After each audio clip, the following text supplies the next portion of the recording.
1974 se paralizó la obra del edificio conocido popularmente como La Flauta, que había comenzado el año anterior en el solar que había dejado la funeraria Cobo y donde confluía Bernabé Soriano con Ramón y Cajal.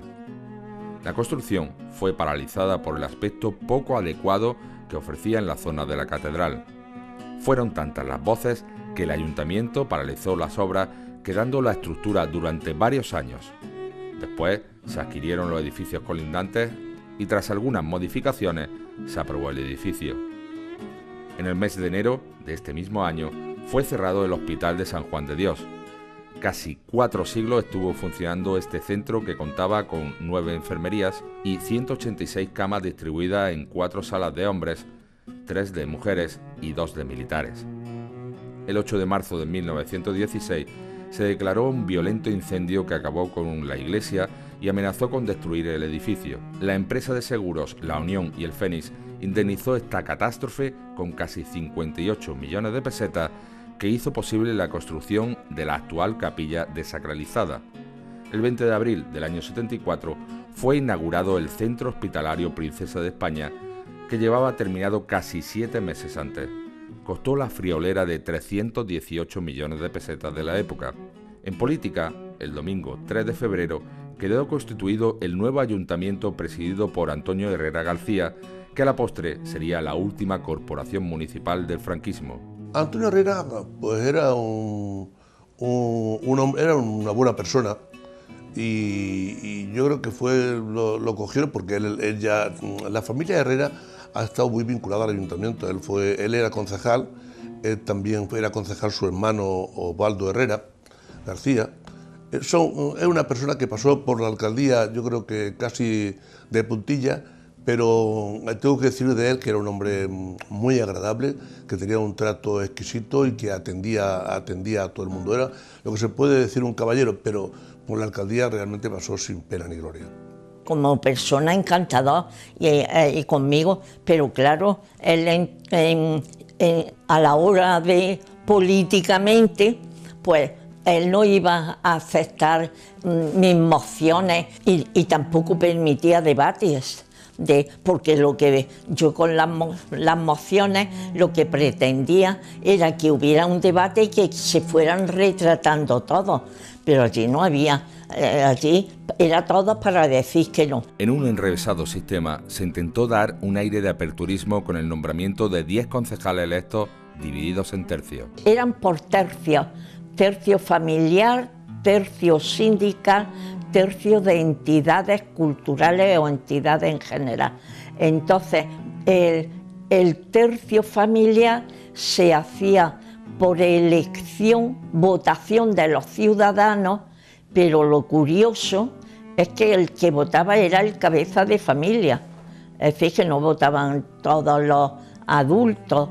Luego estaba el tercio sindical, que se elegía a través de los enlaces sindicales de cada una de las empresas, y luego estaba el tercio de entidades, que ese lo elaboraba, la lista la elaboraba directamente el gobernador civil. Él hacía una lista de 6 y luego eran los concejales ya elegidos, tanto por el tercio familiar como por el sindicato, los que elegían a esa lista propuesta desde el gobierno civil. Y entonces quedaban 3, y de esos 3 había que elegir uno. Además, los candidatos proclamados para la renovación municipal solían ser funcionarios, oficiales de las juventudes del movimiento o jefes provinciales incondicionales del régimen, pero la mayoría seguían siendo elegidas por el gobierno central. Los plenos que entonces había en el ayuntamiento, no se le ocurría a los ciudadanos ir a ver los plenos, cuando allí todos eran bustos más o menos parlantes, pero que a todos decían sí señor. A partir de esta época, del 1974, con las mociones que yo iba presentando, que eran de cosas que funcionaban mal y que estaban mal en el ayuntamiento, pues claro, acudían toda la gente de izquierda, pues todos los del PC, de movimientos sociales. Llegó un momento que era tal la cantidad de gente que iba a los plenos que se armaban unos pitotes tremendos, que entonces el alcalde decidió que a partir de entonces ya no se celebrarían los plenos en el salón de actos, sino en la sala de juntas donde nos reuníamos la comisión permanente. Con este panorama, el ciudadano medio se hizo acomodaticio y consumista, dejando la política de un lado, evitando los problemas y cayendo en la indiferencia.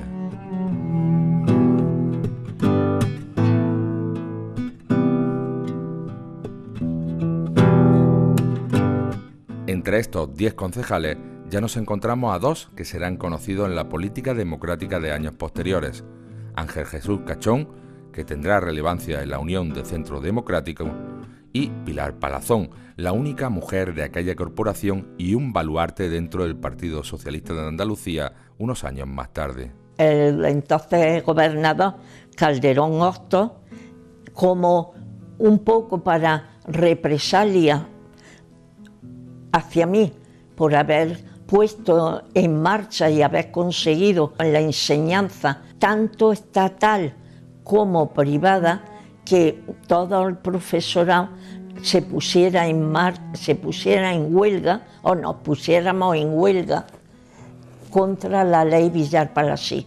La prensa nos descubrió a la provincia como la primera en promoción política femenina, con 47 actas de concejal, de las que 24 pasaron a ser también consejeras locales del movimiento. Todo un símbolo de modernidad que ahora se ve ridículo. Yo era sola contra todas aquellas personas, además era mujer. A mí me daba mucho coraje porque a todos les decían don Francisco, don Antonio, don José, don Ángel, y en cambio, en vez de decirme a mí, doña Pilar, que tenía el don por ser universitaria, al tener una carrera superior, o haberme dicho señora Palazón, me decían señorita.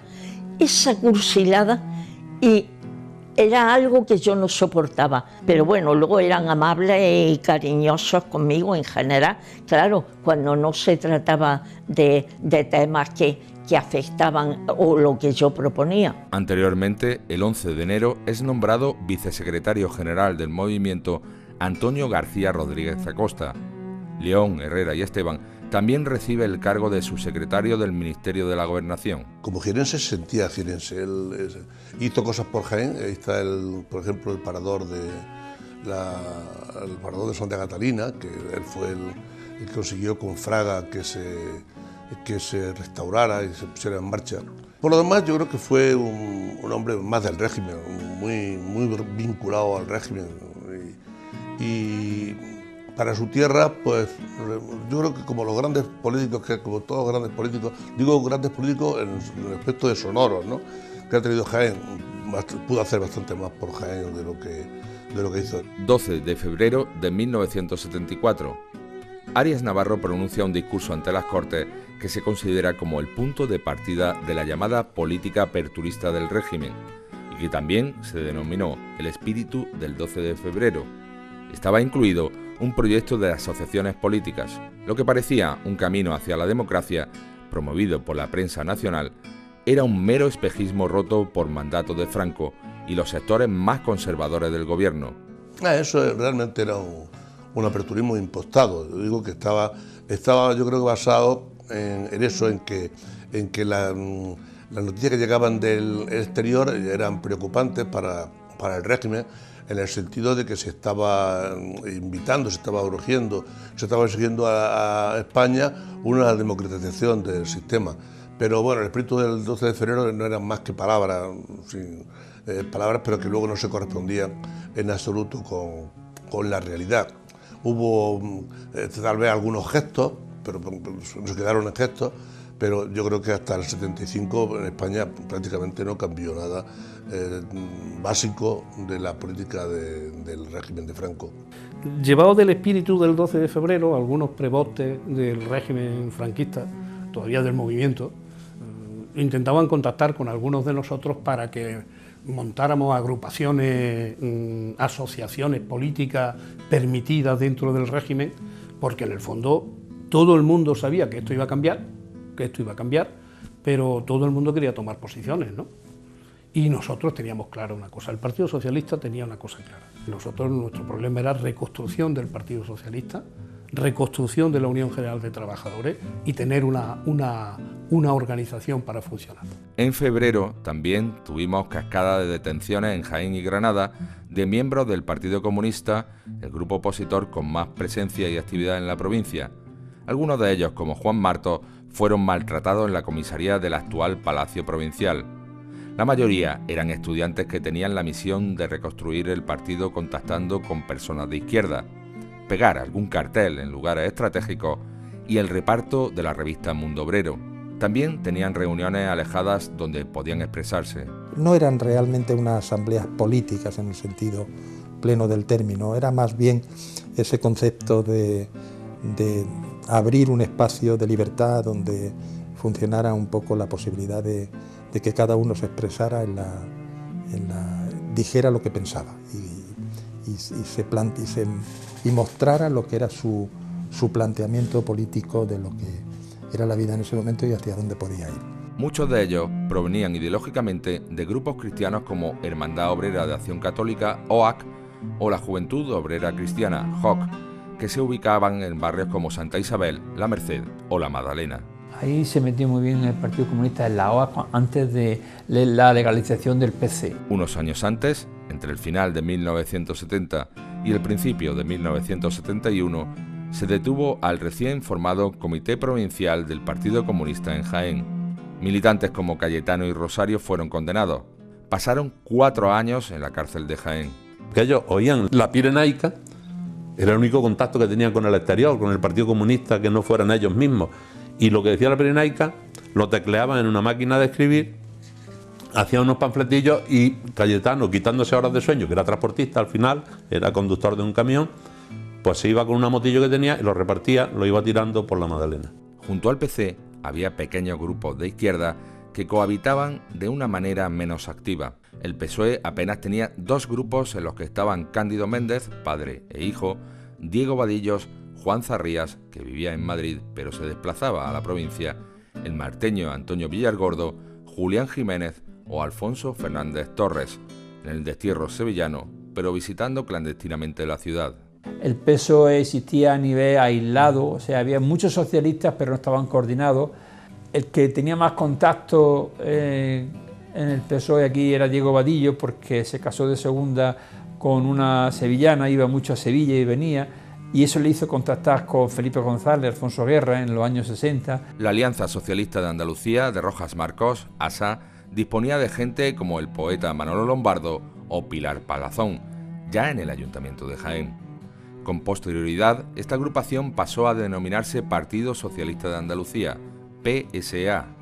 En un principio era Alianza Socialista, hasta que no aparece la reforma política, nos constituimos en partido político, entonces fue el Partido Socialista de Andalucía. Íbamos a Écija, nos reuníamos allí en Écija, en un cortijo apartado, y fíjate qué cosas, las mujeres nos ponían a las mujeres en un sitio, en un granero, y los hombres en otro. Luego ya las reuniones posteriores fueron ya todos conjuntamente. Rojas Marcos creó la Alianza Socialista de Andalucía como una asociación político-cultural de carácter nacionalista. Se vinculaban a un personalismo cristiano que conectaba con la tradición andalucista. El poeta y funcionario de la Diputación Provincial Manuel Lombardo y Juan Montiel, secretario de la Cámara de Comercio, la introdujeron en la provincia desde 1973. Los encuentros con los dirigentes sevillanos se establecían en su mayoría en Jabalcuz, en el Bar de María. Estas cosas en otros determinados lugares, en otros lugares de España, se viviese de manera más virulenta, pero en Jaén yo creo que se vivió dentro de una gran camaradería y sobre todo dentro de una gran amistad, donde nos reuníamos en torno a una conferencia, donde nos reuníamos en torno, en fin, a un hecho nuevo, bien de pintura, bien de poesía. En fin, fue ya digo que para mi generación y en Jaén aquello fue otra manera de vivir. A través de Eduardo Gallardo, los andalucistas se meten de lleno en el mundo de la educación, encontrando en el Colegio de Licenciados y Doctores su principal fuente. Su decana, Pilar Palazón, se convirtió en uno de los baluartes. A pesar de que fue un grupo minoritario, se añadieron personas como Julio Artillo, Manuel Urbano, Miguel Ayala o Juan Montiel. Lo mismo que era amigo de Rojas Marco, tenía teléfono porque se veían en las reuniones con el primer Dendakari que tuvo el País Vasco. Él era muy amigo de Urbano, entonces él le filtró unas cosas antes que a mí, a Urbano. Él sabía que yo por ahí no iba, yo me rodeaba con el PSP, y entonces se lleva a su terreno Juan Montiel Urbano. El Urbano escribe alguna cosa y la publica en no sé qué revista, y aquello, por lo que se ve, levantó cierto y se temía que vinieran a meter preso a Urbano. Y tú sabes lo que hizo Juan Montiel, pero veas qué categoría de personas. 10 metros más allá de la casa de Manuel Urbano, puso su coche, entonces él tenía un 124, se metió dentro del coche y se metió ahí a ver si venía la policía a esperarlo. Estuve ahí 24 horas metido. No pasó nada. Dentro del tardofranquismo, con un régimen visiblemente debilitado, la izquierda radical se dividió en una serie de partidos que encontraron su ideología en el marxismo-leninismo o incluso en el maoísmo. La mayoría fueron efímeros, disolviéndose con la llegada de la democracia. El objetivo de la lucha antifranquista era conseguir la implantación de una república democrática que se encaminara paulatinamente a la extinción del Estado y llegar al comunismo. Yo todos esos que conocí, algunos de bandera roja, otros del Partido de los Trabajadores, gente de célula del Partido Comunista, yo nunca de los que he conocido han sido violentos, ni han utilizado la violencia, ni han vendido la violencia como para llegar a su objetivo, sino siempre han utilizado la idea, la propaganda, la actuación pública, el acto público, el mitin. En Jaén existían algunos grupos organizados que generaban alguna acción de concienciación, como la distribución de panfletos para sensibilizar a la sociedad. El Grupo Liberación, liderado por Jesús Melero, que importó el grupo de su etapa estudiantil en la Facultad de Teología de la Universidad de Granada, contaba con 15 o 20 militantes, entre los que se encontraba Alfredo Infantes. Se concentró en las primeras asociaciones de vecinos como PASO, los inicios del movimiento sindical o el asociacionismo juvenil. Destacó su campaña de abstención en las primeras elecciones generales de 1977, repartiendo panfletos con el lema «No te dejes atrapar por las elecciones burguesas», lo que precipitó su disolución. El Grupo Liberación, como muchos otros grupos de extrema izquierda, también surgieron al calor de los movimientos cristianos.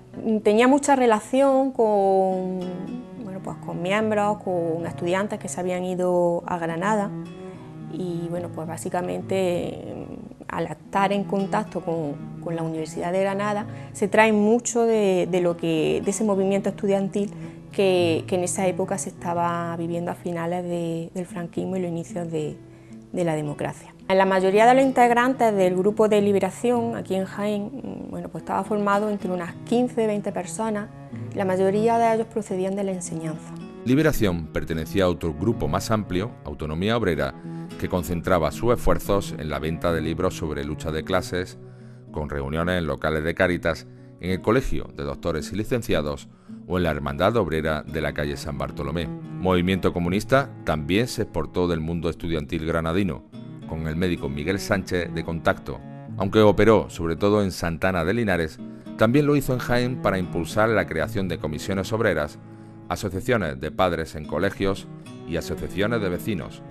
Con el paso del tiempo fueron incorporando a su ideología la idea de un nacionalismo de izquierdas. El movimiento comunista, al igual que el resto de partidos de extrema izquierda, empiezan a organizarse a finales de la dictadura y los inicios de la democracia. Sobre el año 76 empieza a haber una serie de contactos entre estudiantes, profesores que ya habían estudiado en Granada, regresan aquí y se establece un lazo de unión entre entre esas personas. En Linares fue cuando se hizo por primera vez una reunión donde bueno, pues, se acordó los diferentes principios, acuerdos que se deberían de mantener a partir del año 76. El problema que tuvo el movimiento comunista es que quedaron un poco al margen del resto de partidos de extrema izquierda y también de los partidos de izquierda, sobre todo del Partido Comunista, mientras que el PSOE y PC bueno, pues empezaron a entablar una cierta red de contactos entre ellos, incluso bueno, pues, si se tenía que ceder algo o se iba a ceder, ellos se quedaron un poco al margen. Estos grupos optaron por abstenerse en el referéndum constitucional de 1978. Por otro lado, la organización de izquierda comunista OIC crea en Jaén Círculo 75, un grupo que provenía del activismo cristiano para dar cobijo a actividades relacionadas con asociaciones juveniles.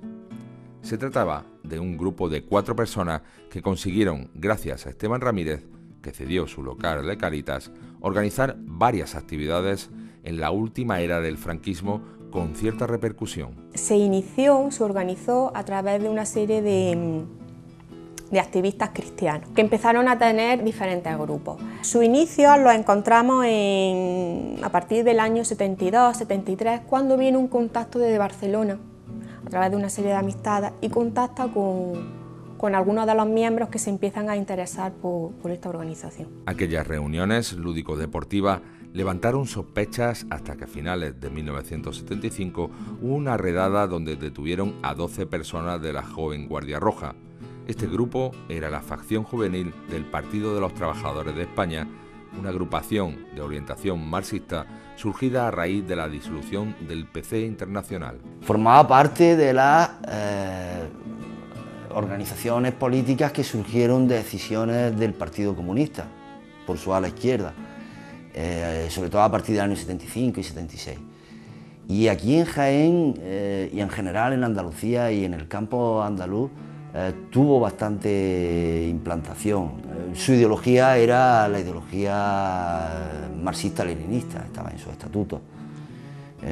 Ante el abandono de una línea marxista-leninista por parte del Partido Comunista de España, surgieron a la izquierda del PC pues, organizaciones que reivindicaban ese método, esa forma de trabajar.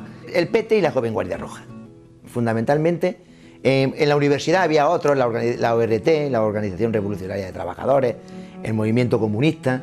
El Movimiento Comunista aquí en la provincia de Jaén había algo en Linares, algo aquí en Jaén, pero prácticamente nada. Aquí en Jaén sí había algo más, que era el Partido del Trabajo, el PT y la Joven Guardia Roja. Aquí sí. Ahí sí, ellos sí tenían relativamente fuerza. Y yo recuerdo, pues, porque teníamos grandes confrontaciones con ellos, ¿no? Ideológicas y políticas. Es decir, ellos nos decían a nosotros los revisionistas y nosotros les decíamos a ellos porque eran la enfermedad infantil de la izquierda, que es el izquierdismo, ¿no? Un poco esa era la dialéctica que teníamos. Pero luego al final personalmente nos llevábamos bien. El PT pretendió ser un partido de gobierno, pero se quedó muy reducido por la potencia del Partido Comunista. A partir de 1974 se instauró en Jaén para dar a conocer su línea política y a desarrollar su actividad en el colegio universitario, dentro de la enseñanza media y en el sector agrícola y ganadero. Se funcionaba muchas veces más que con sentido práctico, con un sentido dogmático, es decir, más de acuerdo con el espíritu de la letra que con la práctica. Luego cuando la práctica, la realidad, nos puso en nuestro sitio, pues ocurrió lo que ocurrió, la desbandada, ¿no? Y se acabó. La Joven Guardia Roja sí tuvo cierta trascendencia a nivel de calle en nuestra ciudad. Era la organización juvenil que seguía la línea del Partido del Trabajo, pero en su organicidad, digamos, era completamente autónoma, independiente. Era una organización de jóvenes que luchábamos por la democracia, por acabar con el franquismo y con los restos del franquismo, sobre todo en el 76, ¿no? La gente de la Joven éramos gente de barrio, no abundaban los estudiantes, los universitarios, y en cuanto a la extracción social era la principal diferencia. Eran gente de clase obrera, de barrio, fundamentalmente del barrio de Peñamefez y de Santa Isabel, donde tuvo su origen el núcleo más importante y original de la joven Guardia Roja, y posteriormente en el Polígono del Valle, ¿no? Un trabajo que hicimos después. Pero fue la joven Guardia Roja la que protagonizó ciertos escarceos intrascendentes de enfrentamientos con Fuerza Nueva. Realmente no hubo, en Jaén al menos, ¿no? Tensiones fuertes entre los grupos de la izquierda y Fuerza Nueva, ¿no? Solíamos montar la mesa, las dos organizaciones, la suya era una mesa impresionante, como se veía ahí que había medios, ¿no? Mesa informativa, de propaganda, en ambos lados de la puerta de Galerías Preciados, ¿no? El primero que llegaba se quedaba en el mejor sitio, que era el de la esquina, donde estaba el Banco Hispanoamericano. La mayoría de las veces eran solo alusiones, a decir: oiga señora, que nosotros no somos los terroristas, que nosotros no somos los terroristas, que los terroristas son los de ahí abajo. Cosas así, ¿no? Que alguna vez volaron las mesas, ¿no? Hubo algún encontronazo y eso, pero nunca llegó a ser nada serio. 2 de marzo de 1974. Ejecución a garrote vil de Salvador Puig Antich, estudiante anarquista condenado por la muerte de un policía junto a un ciudadano polaco acusado de asesinar a un guardia civil. Vuelve a sacarse la pena de muerte del cajón tras 8 años sin aplicación en nuestro país. En las capitales europeas se da por muerto el proceso de apertura del gobierno. 1 de abril. Queda constituida la nueva Diputación Provincial presidida por el carolinense Ramón Palacios, que renueva su cargo. Luis G. Jacobo es nombrado vicepresidente.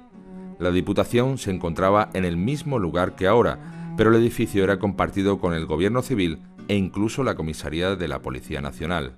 En aquellos tiempos era presidente de la Diputación Ramón Palacios, y en la otra ala, en la izquierda en este caso, estaba el Gobierno Civil. Recuerdo perfectamente hablar con los gobernadores en ese edificio. Ahí también estaba en los bajos otros centros como la Jefatura Provincial de Tráfico. 25 de abril.